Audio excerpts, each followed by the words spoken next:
welcome to another episode of the When Life Happens podcast. I am your host, William Jackson, and I'm so excited because we have another opportunity to live, learn, and grow together.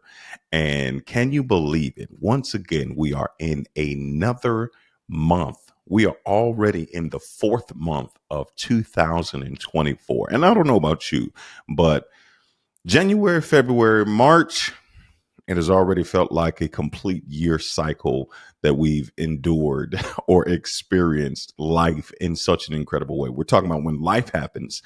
Life has been happening. And it's incredible to understand that in every season, there is moments and opportunities for extraction that I believe will set us up for success in the seasons to come. So I'm excited because we're in the start of a new month. It's starting to get warmer outside.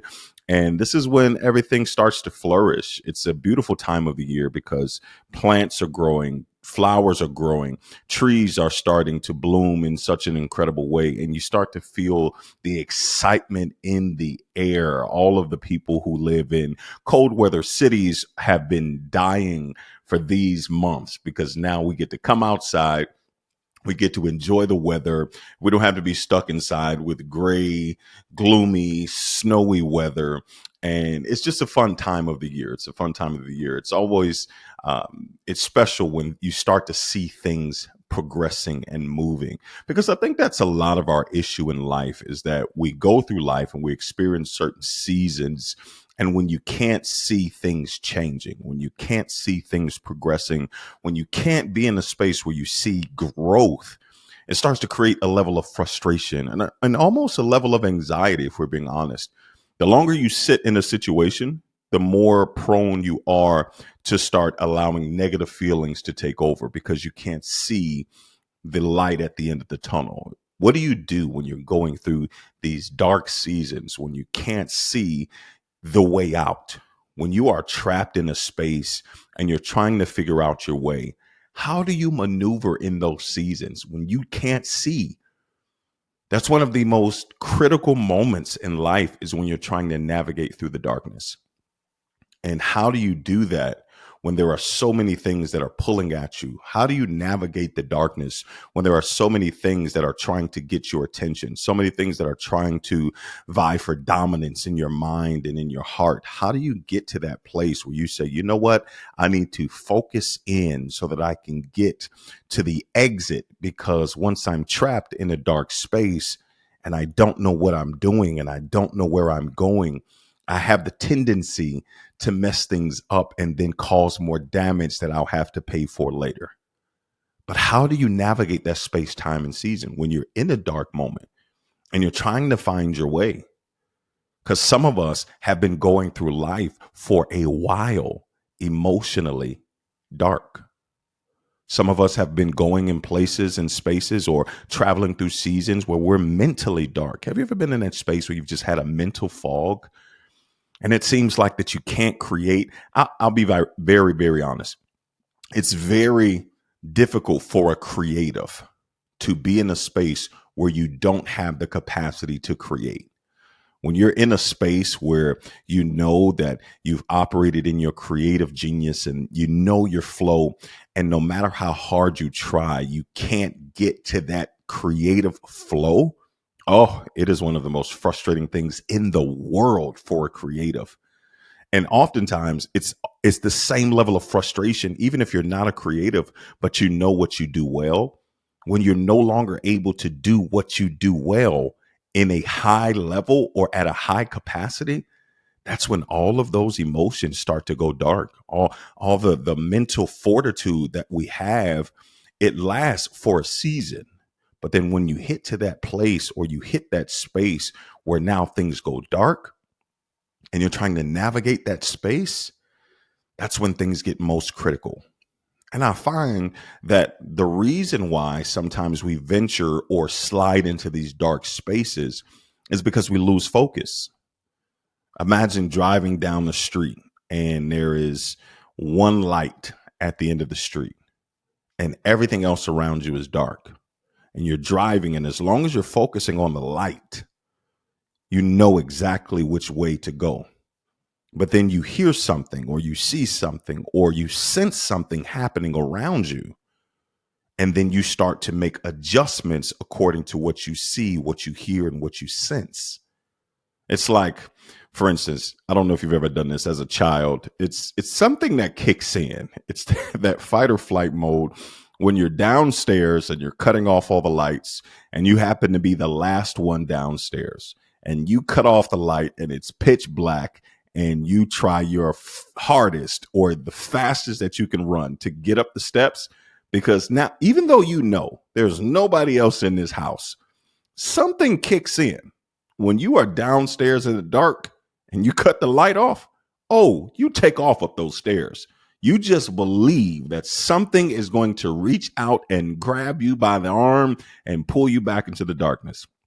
It's funny. We see that all the time, even with our 7-year-old, is when he gets in a place where it's time to go up some steps, I need the lights on. We're like, son, hey, it's broad daylight. You don't need the light. Yes, I do. Just in case. Just in case. And a lot of us are like that. We get down in those dark moments and it goes dark. Oh, let me get out of here quickly. But when you start to rush and you start to panic, that's when things can go crazy. That's when things that you've been building or things that you've been working on, you can put in jeopardy because you're trying to move out of panic when you're in dark seasons. So oftentimes we slip into these dark places when we are not focused on our direction. And when you are in dark moments and in dark seasons, it takes a level of critical focus for you to get out. Because imagine one light ahead of you, you're driving down the street, everything else is dark around you, and you have your windows down and you hear something, but you can't see it. Oh, that's when it gets real. You're driving, you say, I know I heard something over there. No. I heard somebody step on something. I heard a twig break. Something is out here with me. And then what happens? I start focusing on what I see, what I hear, what I feel that's going on in the darkness, and I lose sight of the light. And before you know it, you veer off the path. And now you're trying to navigate through the darkness because we lost sight of the light. That's how a lot of people are moving through life. When you're navigating emotional darkness, mental darkness, where you're just spiritual darkness, where you're just trying to navigate these seasons of life, it's very easy to lose sight of what we are supposed to be focused on, especially in this digital age. This digital age has created more distractions than any other time in all of history. Why? Because you have a literal computer in your hand that's constantly updating, where you're consistently receiving notifications, where you're consistently being just bombarded with all of this new information every single day. And we're not even going to talk about artificial intelligence. So many things that are happening that you don't even know what to believe now. So even when you start to go down a pathway of understanding, it's almost like you have to travel now down 4 different pathways just to see which one is true, which one is false, which one is artificial intelligence, which one is opinion. And all of these things create this level of social, emotional, mental, spiritual, and even physical anxiety because we are so bombarded with so much information. That's why there's certain times in my life that my phone just goes on do not disturb, because I know that there's going to be a consistent flow of notifications and information, things coming at me all hours of the night. If I don't stop and separate my time, I could easily slip into a place where I'm on to the next email or on to the next notification or on to the next message.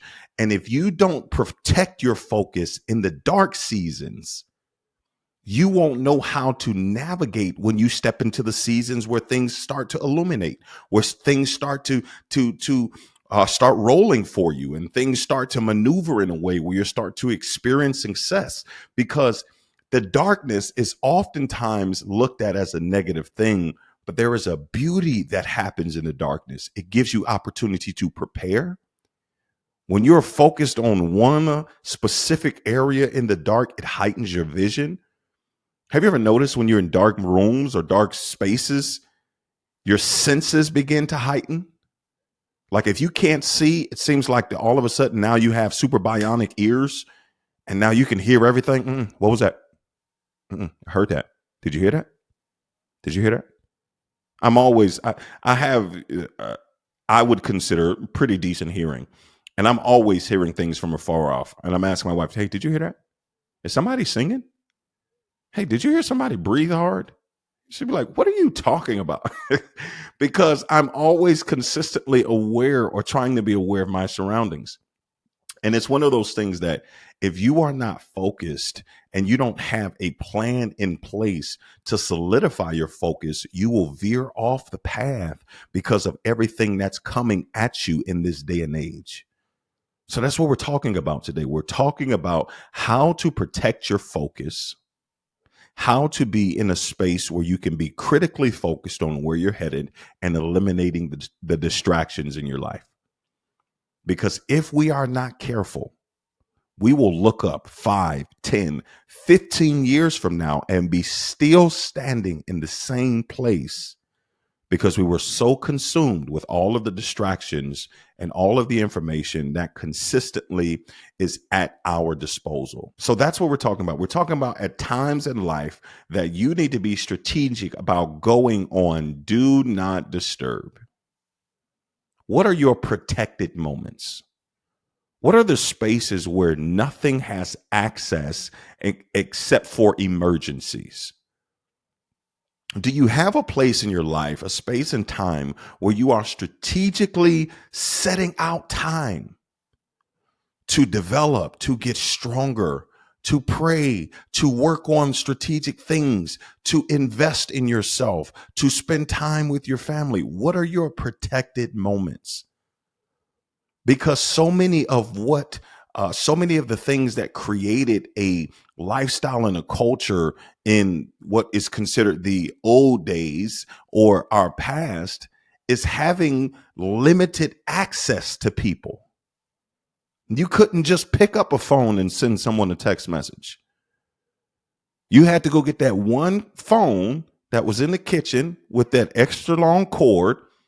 And if you go back a little further, it's the rotary where you had to see. This is when you really, you really had to be intentional and you really wanted to talk to somebody because you got to go to this one phone where the line is shared throughout the house. So at any given point in time, somebody could pick up the phone while you're on the phone. Then you have to dial the number by turning the dial, right? You stick your finger, say, in the number 6. You dial the number 6 and you have to wait for the dial to turn all the way back. Then you dial the number 7, then you dial the number 8. You had to be intentional about who you were calling, and I had to have a reason to call you to go through all of this work. But that was just a way of life. And what did that do? That created a space where we were more present in the moment. We were more intentional with our time, and we did not divulge our focus so haphazardly. Now, you don't even have to touch your phone to send someone a message. You don't even have to touch your phone to call someone. You don't have to touch your phone to open an app. All you have to do is say a specific command and you have instant access. But with all of that access, you give authority to all of these things to now infiltrate your thought process, infiltrate your emotional standing, infiltrate your focus, because now you have so many notifications, so many distractions, so many things that are competing for your focus that it makes it harder for you to stay consistent to your direction.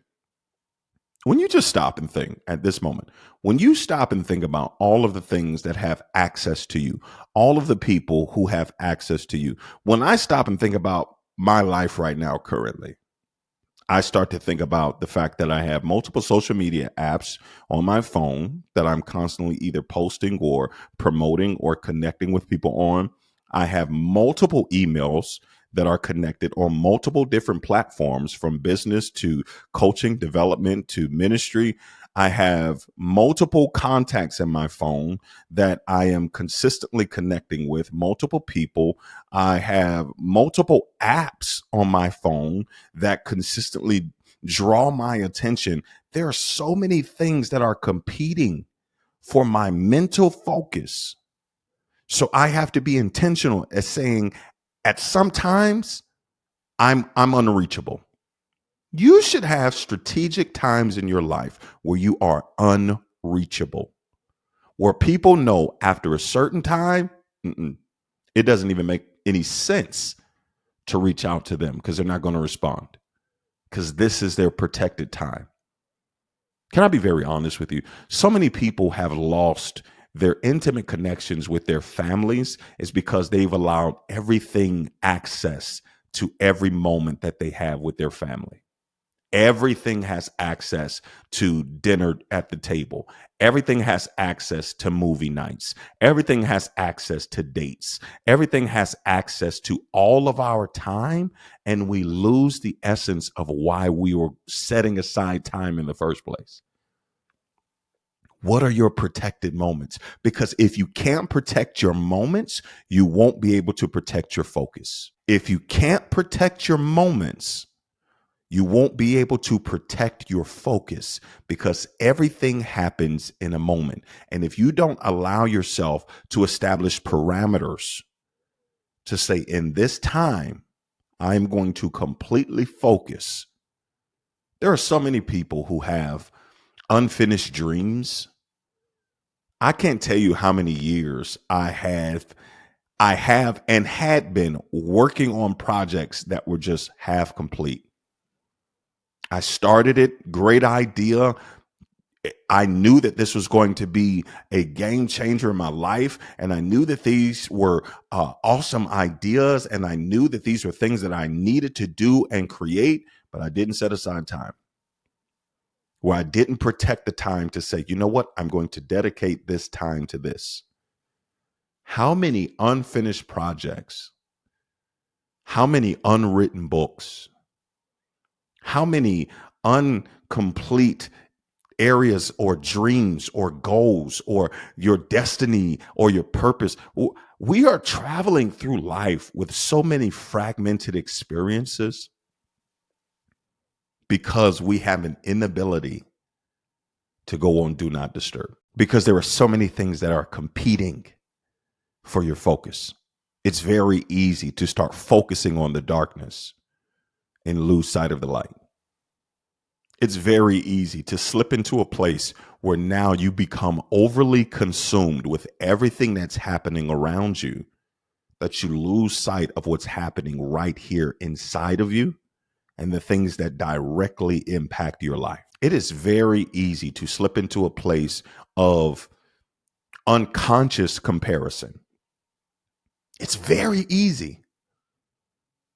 All you have to do is just give it access. Whatever you give access, you subsequently give an entry point. So you may not even be thinking about the type of car that you have. You may not even be thinking about the type of house that you live in. You may not even be thinking about the things that you have available or how much money you have or the vacation that you just came off of until you gave access for you to see someone do it on a larger scale. How much are we putting at risk that we value or hold dear, or even our areas of dreams or the things that we were created to accomplish simply because we have too many distractions? How many notifications do you get consistently? We have so many things that are notifying us. If you just scroll down the notifications on your phone, from the news to social media to things going on with your family, to group chats, let me be very honest with you. I do not like group chats. I'm telling you, it is one of those things. I love people, right? I love them. But when I get in group chats, it becomes so overly consuming because you could miss 5 minutes in a group chat and 32 conversations could have taken place and you have no idea where you are. You can open the phone or open the app and then you see one comment that correlates to something that took place 18 minutes ago and you don't even know how to respond or what's happening. I don't like group chats. Please, if you got something to say to me, please just send it to me or tell somebody else. If there's something I need to hear or see in a group chat, please tell it to somebody who needs to notify me, because I'm probably not going to be truly invested in a group chat. It's so much. It's too much. You got too many people, too many opinions, and everything is happening. And don't get into a debate and then people are dropping things in the group chat, and these one-liners, mic drop moments, and then now you're trying to type fast and you're trying to send your reply to this one message, and by the time you get your complete thought out, 17 messages have come through, and now it doesn't even make sense. Just no, I don't want the group chat. But it's very easy to get lost in the notifications. So we got to get to the place where we're protecting our time. How are you protecting your time? What are the areas that people know that you are in a space where they should know that they cannot disturb you in these moments? How are you protecting your time? There should be moments where you have a do not disturb sign on your emotional state. How are you protecting your emotions to say, hey, I'm sorry, you can't disturb this piece? Listen, I totally understand that there may be some stuff that's going on, because we all know that there are always going to be things that are happening. But sometimes you have to be selfish enough to say, okay, this is my protected peace that I can't let anybody infiltrate right now. Because if I keep freely giving my peace away, I will not have any left for when I actually need it, when I face the things that are happening in my life. Do you understand that there is a reservoir or a tank that we operate from when it comes to our emotional peace, joy, happiness, and we are only operating from the level that we are choosing to refill the tank or deplete the tank? And we give all of our happiness and joy and peace away sometimes to people who are in need. And I'm not saying that you have to hoard your peace, that we are created to help and serve one another. But if I give all of it away when life happens for me, I won't have enough in me to navigate this dark season effectively. So how are you protecting your peace? How are you protecting your emotional state? What are your do not disturb moments from your emotional perspective? To say, hey, listen, I totally understand there may be a lot going on, but I want to be effective in how I'm able to support you. And currently, I just can't be what you need right now. Even thinking about that, telling someone that you are unavailable, the concept sounds foreign. It sounds foreign to me to say, hey, I totally understand. And, I want to make sure that I'm able to be completely present and available to you. So let's just table this and let's circle back maybe tomorrow or whatever the case may be, because everybody's issues in life is always going to be a 5-alarm fire because it's directly impacting them. Now, unless you are a trained firefighter, I'm talking about emotional firefighters, I'm talking about mental firefighters, I'm talking about spiritual firefighters. If you are not trained to fight this fire, you run the risk of being consumed by the fire that's burning on the inside of someone else. Even the firefighter knows that if I'm going to go into this fire, I need my protective gear.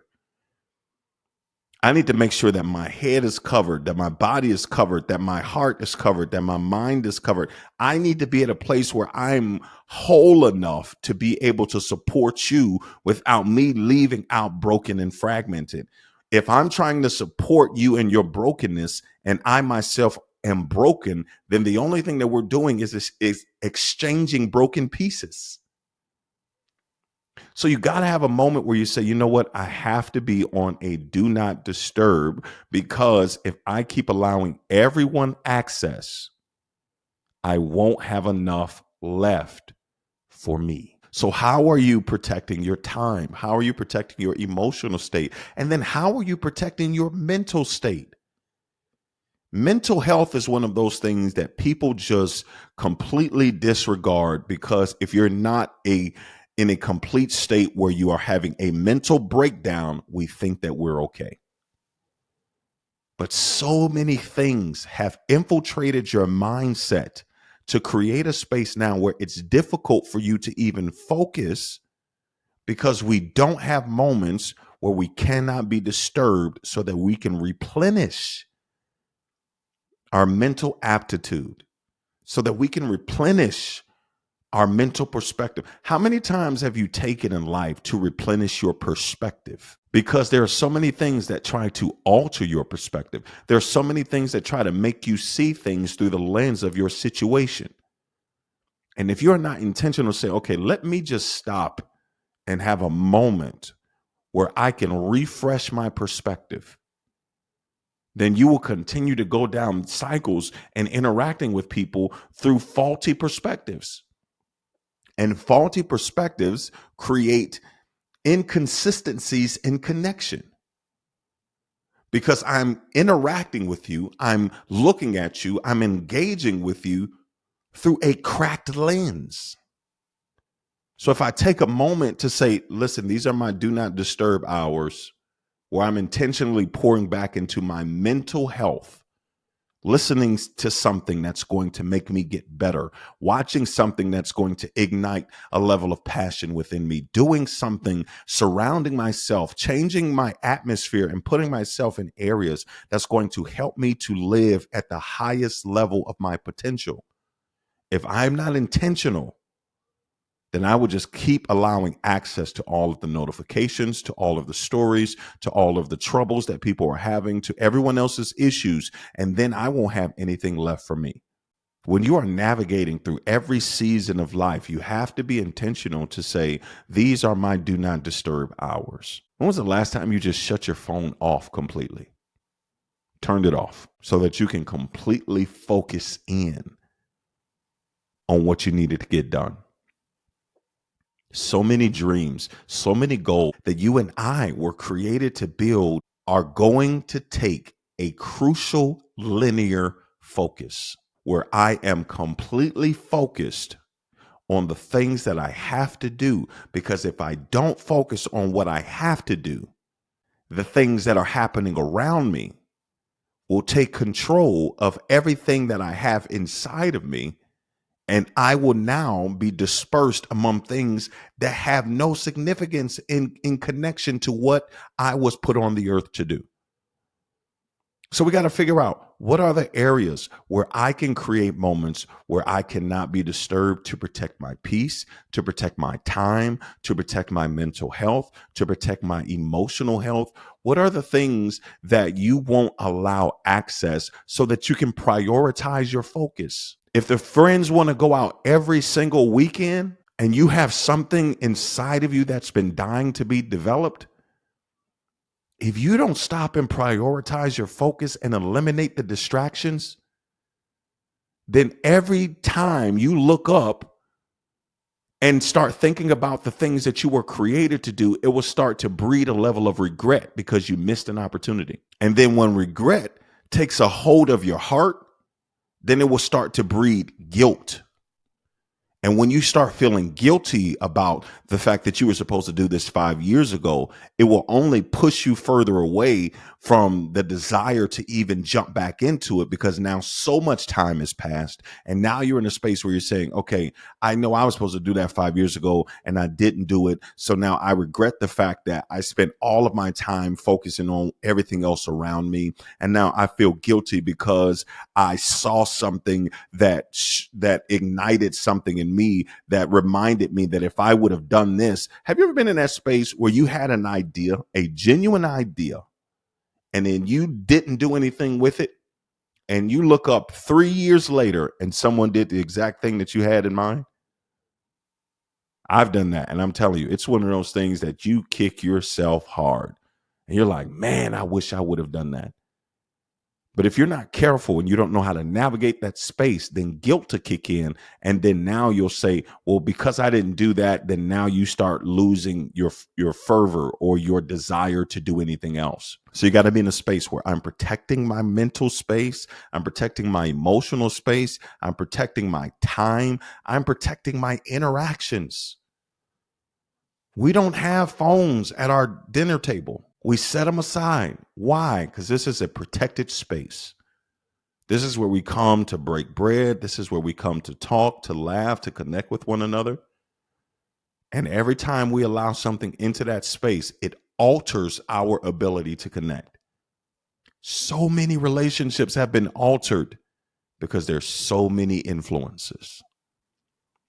In order for you to accomplish a level of purpose, destiny, even reach a greater level of success, you got to be willing to silence the notifications and go on do not disturb. Because if you can't protect your space, your time, your moments, your mental health, your emotional health, even your physical health, you run the risk of not being able to complete the thing that only you were created to complete. Well, that's all the time that we have for today's episode. I hope you got something out of it. My hope and prayer is that you walk away knowing that in every season, whatever you face, you already have everything inside of you you need to overcome and succeed when life happens.